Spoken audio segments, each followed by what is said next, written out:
Pleased to meet you. This is Fixed and Folded, the knife review channel for the casual knife collector. I'm Cody and I'm going to be reviewing the Cold Steel Recon Tanto Sanmai steel. Recon Tanto is an awesome fixed blade. I first got the one in black coated Aus 8, and just to fit with the sheath, you've got your Kydex sheath here, fit and finish, and multiple use case made it a great knife. Liked it so much that I got also a newer version in SK5, and I found the coating was gritty, and that was my only complaint about that one. And then I decided to go for the premium edition that you can get in VG10 Sanmai, and the most expensive edition here, which is $190 Canadian on bladescanada.com, comes with a hollow grind, where the other knives come with a saber grind. So hollow grind is going to give you more slicing ability with slightly less durability with the blade design. So for flesh or soft targets, hollow grinds are ideal. The tip is a saber grind, and then the blade area is a hollow grind. So you're getting outstanding piercing and puncturing durability with this blade design. You have a slight up curve reminiscent of Japanese fighting swords and fighting knives. This, I believe, traditionally samurai have 2 or 3 swords with them. Primarily they fight with the bow and possibly spear, but when things come to hand-to-hand combat or horseback, you can have a really long katana. I think they call it an O-katana. Then, at any rate, they have, I think, a dagger with them as well to commit ritual suicide if they get captured by the enemy. That might just be a myth. Mostly, I'm sure it happens sometimes, but probably this could be just to use, like, for non-combat situations, like, things that you might want a knife for to cut stuff when you're out in the field. But at any rate, this does look like traditional Japanese samurai style blade shape. Now, really comfortable rubberized handle. You have a nice finger stop here. You don't have a full handguard on the back, which is really fine, because then that gives you room to move your thumb up to do some more fine detail work or control, especially if you're going to be using down at the base of the blade here for doing some survival tasks with this, if you're going to do multi-purpose. This is excellent as a combat knife, but even with the hollow grind, you can do some survival tasks with this as well. You have a thick blade tang, and the thickness remains constant up until near the end, when you have a spear point to a tip.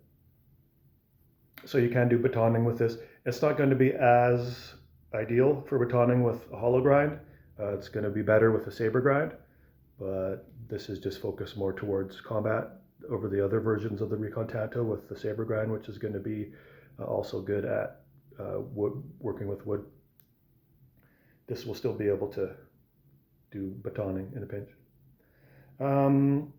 Fit and finish is excellent. I can see the Sanmai core of the harder steel, and then the softer steel sandwiched on the outside. You might not be able to see with my crappy camera, but all the cold steel Sanmai blades have a visible center hard core, and then you can see the sandwiched softer slabs on the outside.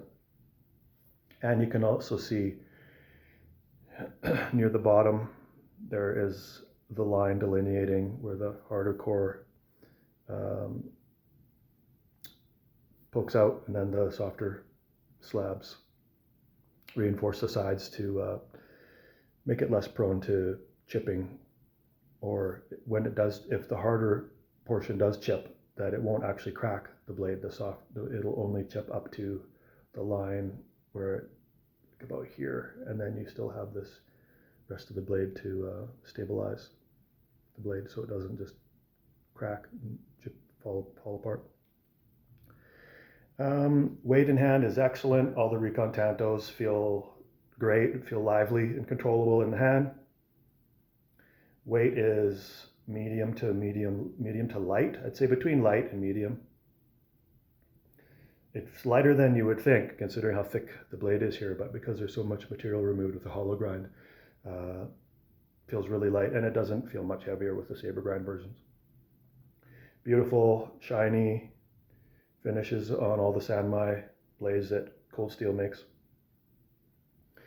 Really slicey, excellent piercing and durability with the saber grind at the end makes this a durable piercer. Comes with a nice Kydex sheath, fits great, no rattle, and it's a tension fit. You just use your thumb here and push it.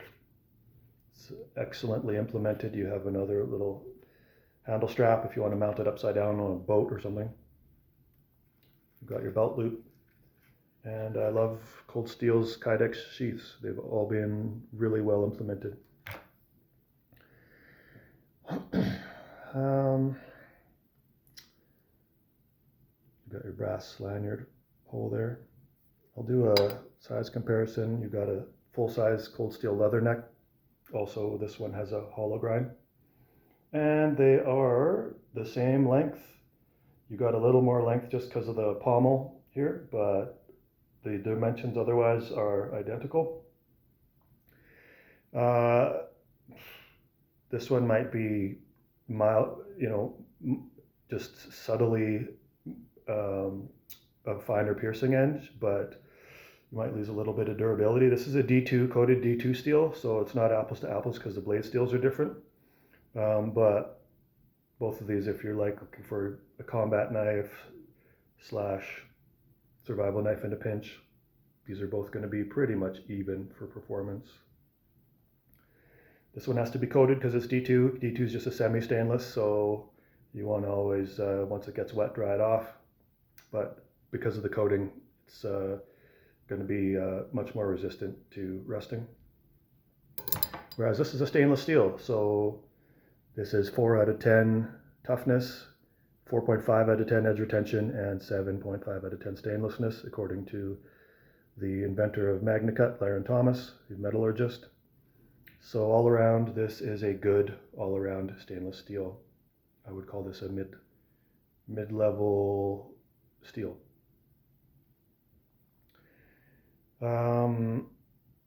So ultimately, I would say these are, if you're looking for one or the other, this is about $80, maybe $90 Canadian for this D2 coated steel. This is $180 or $190 for the Sanmai.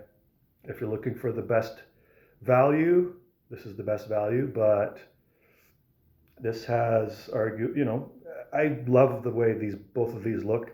This is sort of a European or Western style blade design. This is more of an Asian, Japanese style design. You can get the SK5 and maybe the OS 10A or the OS 8 versions for around this price, $80, $90. So then it's just, it's like just pick whichever one you like the design of the most, because they're going to perform virtually the same. Slightly better edge retention on the D2, toughness around the same, and with the coating, then that is going to be nice and stainless, just like this uncoated Sanmai. Really, you're getting the beauty of and just the difficulty of the manufacture. This is more of like almost a collecty piece to get the Sanmai version. Just a more sought after looking blade. So if you're going to be a collector and you love the way this looks, then consider getting the Sanmai version of the Recon Tanto. If you want something to actually, use in the field, get the SK5 or maybe the OS 10A or OS 8 version of this. Or if you prefer the design of this one's going to be a little more slicey than the SK5 and OS 8 versions of the Recon Tanto, because this comes with a hollow grind. But then if you want something that's going to be better at survival tasks and working with wood, then you're going to want to get the OS 8 or the SK5 version of this for about the same price. So you got options. For Sanmai, $190 is standard pricing for this, so it's a decent value. I'm giving this an A. This gets an A rating from me. And the more affordable versions, I'm also giving an A for, if you want something less focused on combat and more,